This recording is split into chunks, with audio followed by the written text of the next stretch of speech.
Here's the question I have for you guys. This is your first day out here. If I said, what do you think the theme of camp is? There's always been something. It was is Bo Nix ready to play? Is who's going to win, Teddy Bridgewater or Drew Lock? There's always some sort of big question. What's the big question? See, to me, it's always health first, and you took a couple shots at that when Drew Sanders went down with the tendon. Was it tendon? Is that what it is? A tendon?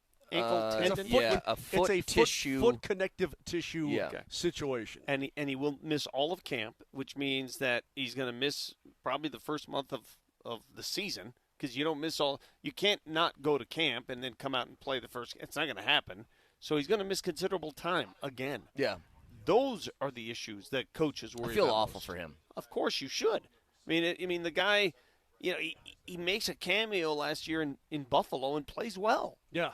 And I think about guys in the past here who have, I thought, been pretty good players, but you can't stay healthy, and so you can't play. Yeah. Shane Ray comes to mind for me. You remember the couple of games, and sure, even more than that, but Shane Ray he was effective, but it was always something. It's the wrist, it's the tendon, it's the this, it's the that, and you're like, dude, you just can't stay healthy. So how can we be expected to rely upon you?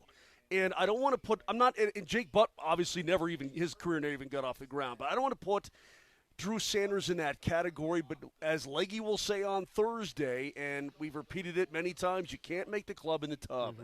And eventually, no matter how good you are, you need every single roster spot in the National Football League is incredibly valuable. Very valuable. Jim Harbaugh said something because the Chargers made a move over the weekend. They have a left tackle, former first-round pick Rashawn Slater, that they signed to a big extension. It's 4 years, $114 million. It's a record $92 million of that for an offensive lineman is guaranteed. So that's a record. Yeah, he's also pretty dang good. He's really good. Yeah. But it's funny. I was talking to Berto last week, and he goes, do the Broncos have, as far as the contending teams in the West that you would think between the Chiefs and the Chargers, the least weapons offensively out of all those teams?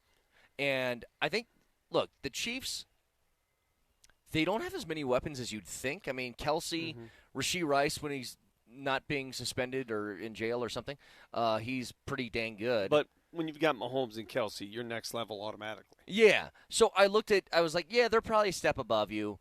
What about the Chargers? The Chargers don't have the types of weapons that we've been accustomed to. Like, they had years of Mike Williams, Keenan Allen, Austin Eckler, all these different guys. Go look at their skill position talent. It's nothing that's insane. Their little receiver's a stud. Ladd McConkey's very good. He's a stud. There's a question for you. You want to answer a question, Brett? What? Who's the best receiver in the AFC West? That is a great question.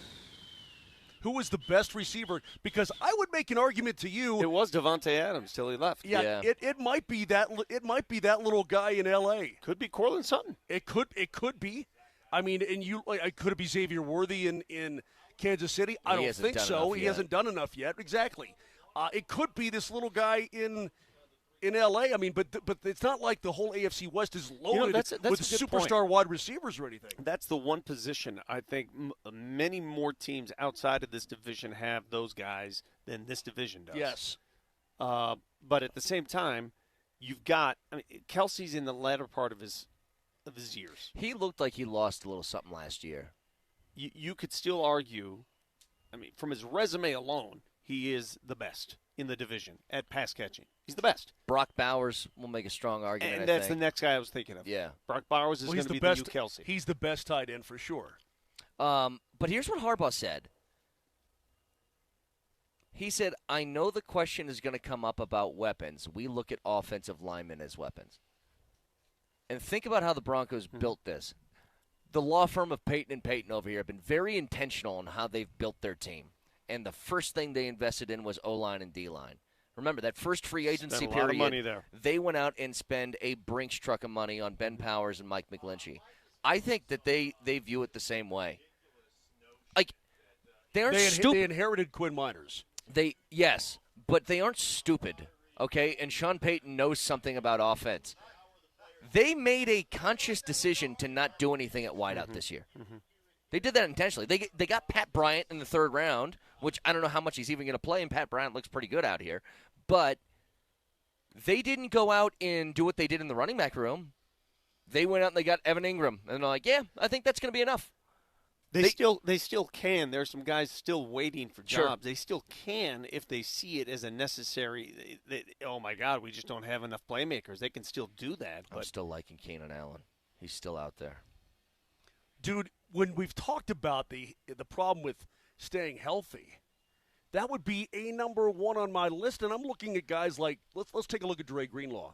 Do you think if he stayed healthy that he would still be a San Francisco 49er? Yeah. Okay, so do I.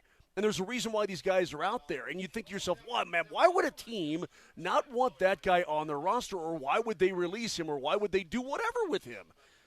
And again, it's not because they don't like him. It's because they physically can't play enough football to make it worth the team's while. Let me tell you something that's interesting about both those guys from San Fran, between Greenlaw and Hufanga. I mean, you said if he doesn't get hurt, is he still a 49er?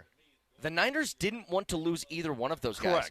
Correct. When they were in free agency, they were still like, guys, we want you back, come back. They flew and to his home. They chose Denver over San Fran. Well, if you offer up a little bit more cash, maybe that changes the business of it.